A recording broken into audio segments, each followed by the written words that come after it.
And so I got some basic credentials out there. And now I can dive in more because most people think I'm just some animal who runs and yells and just says fuck and motherfuck all the time. And that's nowhere near the truth. That's maybe what they see in a 1 minute video, and that's what people believe. But there's a lot of thought behind a person being a born loser, becoming who I am today. You don't just wake up and just rocky the shit. You gotta wake up and think about, there's a process to getting better. And that process is never finished. It's an appropriate title. Yeah. So one of the things that I've been thinking about is the danger of success making you soft. Mm-hmm. And this must be something that you've battled with over the last few years. Right. More money, more attention, more fame, more free things if you wanted, more opportunities to go places and do stuff with people. Right. How have you dealt with this battle of success not making you soft? You have to cap it. You have to learn to cap success. So what I do is, like right now, I don't like doing podcasts. There's a lot of things I don't do that I have to do now to get the message out there to help people out. And what I mean by capping success, I believe everybody should live their life. So everything that someone says in life, take it with a grain of salt. Take what they give and don't be like, oh, David Goggins said this or whoever said this. No, do not take what I say and do exactly what I say. So for me, what makes me who I am, because my mission is very different than yours or anybody else's. I have to go into a situation knowing, okay, I'm a guy who wants to make people better. For people to get better, I have to continuously get better myself. For me to do that, I can't just say, oh, I have this resume. The resume is there forever. I'm good. I have to cap my success because for me to help people out, I can't just say I did it once and I'm good. I have to continue to reinvent the wheel of the mind and figure out more and more ways for you to pull. Because if I have a cookie cutter message, it may hit 5 people out of 25. You just failed. My message needs to be in a way where I can hit all 25 people. It needs to be broad enough to where all 25 people may not like the message, but they're getting something from it. And that is evolution. You must continue to evolve. And you don't evolve, for me, in my job, unless I cap myself somewhere and say, okay, you made this much money, get back to fucking work. It's time to get back to work. Stop hearing yourself talk. Get off the podcast. Don't be on social media too much. Cut out all the fucking noise. Get back to the fucking mental lab, because that's where the knowledge came from. So for me, I must cap myself so I can come back with better, more unique knowledge versus all that cookie cutter knowledge that's out there. That's why people buy the books I have, because it's not cookie cutter. It's real knowledge. The other thing now is, when you first started, you were a lone ranger. Right. Nobody really knew who you were outside of some obscure endurance places and half-heard truths of these weird myths. Right. But now you've got people's expectations layered on top as well. Mm-hmm. So not only have you got to deal with success potentially making you soft, so you've got to cap that. You've got to say no to more money and opportunities and cool people. Right. You've also got this extra layer of expectation that's coming through from other people too. And I think that you talk about trained humility in the new book too. I've got to presume that fits into this equation. Right. It fits in big time. And that's one big reason why I do fight fire. Because all the knowledge for myself comes from that place. It doesn't come from the place of success. My knowledge does not come from the place of, because for me, I built Goggins from the ground up. I was born David Goggins. David Goggins wasn't good enough. He was a scared, bullied, abused kid who struggled in life. And that kid, whenever something got tough, no matter how hard I trained, no matter how ready I was, whenever something got tough for me, David Goggins, the real David Goggins, would come out and he would quit. So I realized this over a period of time. So I had to build Goggins. And in that process, I had to go back to that mental lab. And that mental lab is at scratch. That mental lab is in that trained humility. And so that's where I get better. I get better when I'm digging holes in the ground, when I'm waking up early knowing I don't have to do these things. That's where I get better. So it's important to stay hungry. It's important to stay hungry, but it's important more to stay humble within that hunger.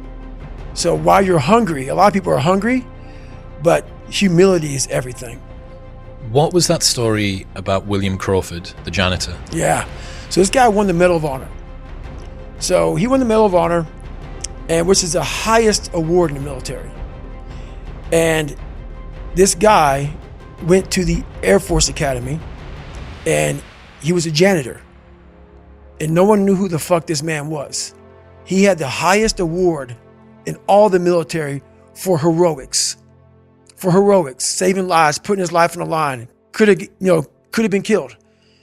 And he is now basically, cleaning shitters for young kids. And we can all imagine how that probably went. There's probably some, little bit of taunting here and there. And he just sat there and cleaned the shitter. So that's why he's in my trained humility part, because for this man to be at the level he was and have that kind of humility to go, I'm a Medal of Honor winner, but I'm going to put that in my closet, and I'm going to pick up my broom and dustpan, and I'm going to pick up, this rag and clean this shit for these young men. That right there is amazing for me, man. That's where you grow. That's growth, huge growth. And also it shows that he was doing his job. He was a servant. He didn't look at himself any better than anybody else. And the second you do that, you totally lost. You cannot look at yourself like people with me even. I always look at people. I know where you are. I know where, because I've been there. That's why I help so many people out. I've never been above you. I've always pretty much been beneath you, and that's where my knowledge came from. So I know how to reach those people who are in the dungeon, because I've been there so many times. Speaking of getting too soft, did you see that there was a news story that came out recently about the treatment of SEALs during their selection process? Do you see this? Yeah, I saw it. Yeah, they were getting sprayed with tear gas whilst they were on the ground, and they were made to sing happy birthday so that they couldn't hold their breath while it was happening. Right. And there was a quote from this guy. I think this type of training is really senseless, said Sven Hjort, a Duke University associate professor who studies tear gas and its effects. It looks more like a form of hazing. Right. I see all that. Trust me. Like I said, I'm not going to sugarcoat anything. I understand that guy. I understand exactly where you're coming from. That is your personal opinion, and I totally get that. But there's very few people in this world who want to do a job like that. And it takes a different kind of mindset. Is it tear gas appropriate? I don't know. How hard that training is, I don't expect anybody to understand it, but 1%. But the loud voices of this world are the 99% who don't understand exactly what you have to do. That's why when I speak and you don't understand me, it's probably a good thing, because that probably means I'm in an area of life that you're not in, which is fine. That's why I don't judge people. And this guy right here judging that, unless you've been there and done that, and you really can't speak about it unless you're in those situations that are so hard that it takes a special human being to get through them. I think it's the same kind of feeling that I get when I heard about Elon Musk telling the employees at Twitter, we're going to ask you to work harder than you've ever worked in your life. Yeah. This is a place, Twitter is now a company where people can go if they want to be in the top 0.0001% of hardworking programmers and software developers on the planet. That's right. And everybody was up in arms. This is unbelievable. We're going back to this old version of capitalism where the worker is being abused and used and thrown away. What they didn't account for is that there is a non-insignificant cohort of people for whom that's their dream. That's right. People who want to be able to get up on a morning, having gone to bed 4 hours before, and can contribute to some sort of progress that they think, this is what I'm here for. Yep. And it's the same with the SEALs. If you're not the sort of person that is built to go through selection, it's like speaking a different language. That's it. And that's why I don't try to convince people otherwise. I understand that why you're confused. I understand why you say things like that. I'm not saying anything bad about that. I understand it. But also, what you don't understand, what you fail to understand, is the other side, that you need people like that. You need the Elon Musks. You need the David Goggins. You need some of these Navy SEALs, some of these other people. You need those people. And they forget that. And it takes a very, very unique person and unique mind to do some of these jobs that are necessary in this world. Well, especially when we're thinking about someone going to war. Right. Like, do you want your armed forces to be underprepared for the battlefield because you didn't want to be too mean to them in advance? That's the problem. That's the problem. And that's a problem that I've always had. Is that right there. Is that with even some of the most trained people in the world fall back on that. It's easy to talk about. Like I said, when you go through it once, it's a perishable skill. Hardness, mental hardening, mental toughness, it's a perishable skill. Just because you went through some training once and you got through it doesn't mean it lasts fucking forever. And that's where most people hated me in my life, because I realized that. You don't just say, oh, I got it, I'm checked off, I'm good for the rest of my life. That's why you have recall. You recall on fucking everything. And you definitely must recall when it comes to the mind. That is one of the biggest requalifications you must have. And when you're at that level, you got to recall every fucking day, not once a year. One of the other things that you did to stop yourself from getting soft was running the Moab 240. Yep. Talk me through that experience. So I hadn't run a 100-mile race, and I think it was about 6 years. I had, some heart surgeries. I had maybe some questioning in my mind about, I call it part-time savage. I started kind of going through this. I started getting, a little bit injuries, a little bit of this, a little bit, things that back in the day never slowed me down. So when I got my head out of my ass and realized that, hey, we have more left, we can still push harder, we're not there yet. I realized, talking to a guy named Cameron Haynes, who did this race, 240-mile race. And I go, is this the new level? Is this the new push? So when I decided to do that race, it was in the back of my mind like, man, I've really become an expert at running 100-mile races. So for me, this was the new level, the 200+ mile race.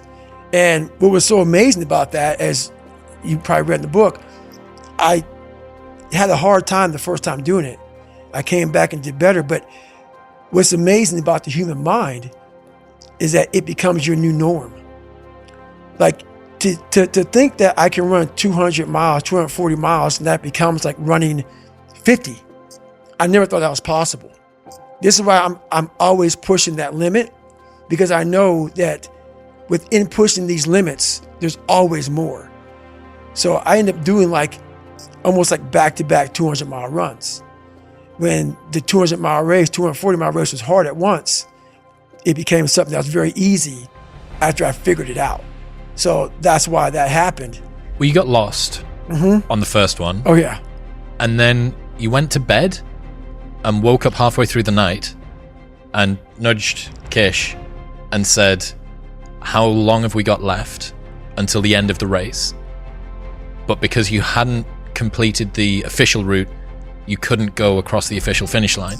Yeah. So you ring your race pacers, some of whom had gone home. Yep. What do you think? It's so 3 a.m. and you're ringing people saying, that race that we just finished because of health problems? Right. Can we go back and finish it? So the crazy thing about that, in that spot, so I got lost the first time. I got seriously sick, was off course. So basically, I bed down about 12 hours. Then I got back in the race. So I was still part of the official race now. Okay. So the first time I got lost, I got sick, got lost, got back in the race after 12 hours of being out of the race. So now I get to about 200 and some odd miles and I'm sick as hell. Can't breathe, high altitude pulmonary edema, totally jacked up. And now the doctor tells me, if you get off course now and you go to the doctor, you won't be able to come back and finish the race. So I had to make a call. Like, you know what? I'm pretty messed up, got off. So this is where you're talking about. I'm literally laying in bed and I'm feeling better. And I thought, honestly, I swear to God, I thought that someone was speaking to me. I thought it was Jennifer. It was like, you're not done yet, motherfucker. And I'm like, what the fuck is this? It was actually probably my subconscious saying, get your ass back out there. So I wake Jennifer up. I'm like, hey, how much time do we have into the cutoff? I know that I'm already, DNF'd. So no matter what happens here, I'm not going to be an official finisher of this race. This isn't for glory. No. This is now for the fact that you can. So either you can sit here and not and think about that for a whole year until you come back here and do this, or you can go out there for yourself and take some kind of pride in knowing that you could and you did. So basically, I wake her up. How much time left? She goes something like, I don't know what it was. What did you say what time was? Like, whatever. And half my crew had left. And there's 2 people there. I woke them up. They were getting ready to get on a plane. I said, look, can you guys help me out? I have 40 miles to go. I'm going to have Jennifer drop me back off at the spot where I left. Then I'm going to finish this fucking race. And I couldn't cross the finish line because I wasn't an official finisher. So I ended up finishing on a road by a telephone pole, and that was my official finish. It ended up being like 255 miles. But it's one of the best races of all time because we're going through it fast. But all the fucking times that I was like, I'm not going back. And I went back. I'm not going back. And I went back. I'm not going back. And I went back. It showed me even more of what we have as humans, if we're willing to go there and we're willing to push that extra step. And like I say, I always tell people, a lot of people, man, how do you do what you do?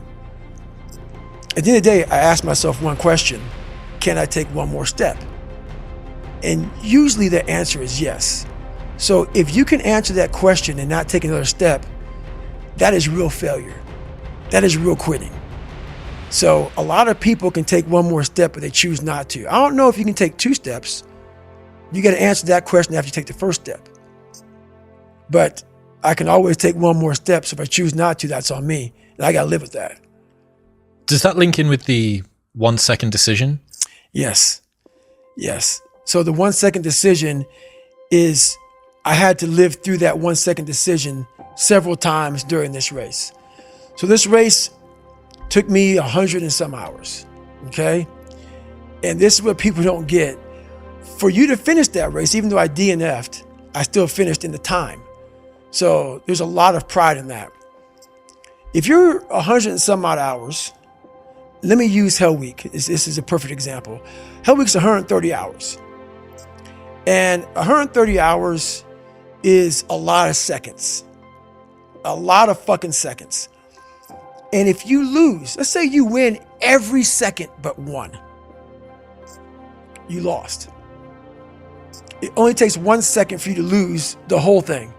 So the 1 second decision is just that. You're in a situation where life is sucking. Let's say you're in extreme cold water and your life is flashing before your eyes. Every time that wave goes over your head, your thought process is, I got to get the fuck out of this water. And you're in Hell Week. And you're hour 1 of 130 fucking hours. It's all fun and games, okay? Because at the beginning of Hell Week, the guns are going off. It's like a pep rally. So you're fucking hyped up. And your boys are linked arms and you're getting sprayed. And it's like a fucking pep rally. The instructors are yelling at you. Bombs are going off. Concussion grenades. Blanks from N60s. Yeah, hoo-yah, fuck yeah, yeah, motherfucker, yeah. But then what they do is they shut that shit off. They shut it off. All that hoo-yah, all that hype gets real quiet. And they march you out to that surf zone for something called surf torture. And it's that water, that Pacific Ocean is cold as shit. So no more pep rally. You're now in your head. You're linked arms with your brothers beside you. You don't know if they're going to be there long or not. You don't care. You think about yourself. You lay back and that first wave hits you. Your mind goes straight from hour 2 all the way to hour 130. You can't process 5 days of this shit. You're now in a fuck you, like I got to get out of here. You're in fight or flight. It's cold. I can't be cold this long. And then this is where that 1 second decision comes in. You forgot every reason why you wanted to be there. You don't care about SEALs. You don't care about any of this shit. You don't care about fighting for your country. You don't care about that gaudy gold trident that they put on your chest. You don't care about any of that shit no more. All you want to do is go back home. You want the warmth. You may want something to eat. You want your girl to hold you. All those things of comfort are there in that 1 second. And this is where people lose. So what I do in that 1 second, because we all think about quitting when shit's hard. But what you have to do in that 1 second is hard to process information during pain. Because that pain takes over and you can't think rationally. You're thinking about fight or flight, save yourself. That's not a rational thought. It's not a thought that's going to get you through hard times. Most people fail that 1 second. So what happens, what I do in that 1 second, and there's a bigger process to all this, but in that 1 second, I physically stayed in that water. Because if I get out of the water, I quit. So I physically stay in the water, but mentally, I'm on the fucking beach with the fucking instructors. And the instructors, it's cold outside, so they got these parkas on. They got their cup of fucking Joe, and they're warm because they've already been through it. So now it's your turn to go through it. So mentally, I get back with them. I'm still in the water physically, but mentally, I'm back with them. I'm chilling. I got my parka on, and now I'm thinking logically because I'm warm now. Mentally, I'm warm. I've taken that 1 second. Let's not quit yet, Goggins. Let's fucking think about your options. Where are you going to end up if you quit this shit? Where are you going to go? What are you going to say to yourself? Because you know you're going to get warm. The second you get out of this water, you could take a shower and you could be warm. And in 5 days, you could be out. So I start thinking logically. I calm my brain down because your brain just wants to get the fuck out. Ring the bell, put your helmet down, get warm, and then you're really fucked. And these are the things you have to think about in the 1 second decision. So that's what that's all about. It's about gaining control of your mind, putting things back in the proper perspective, and then saying, I really do want to be here.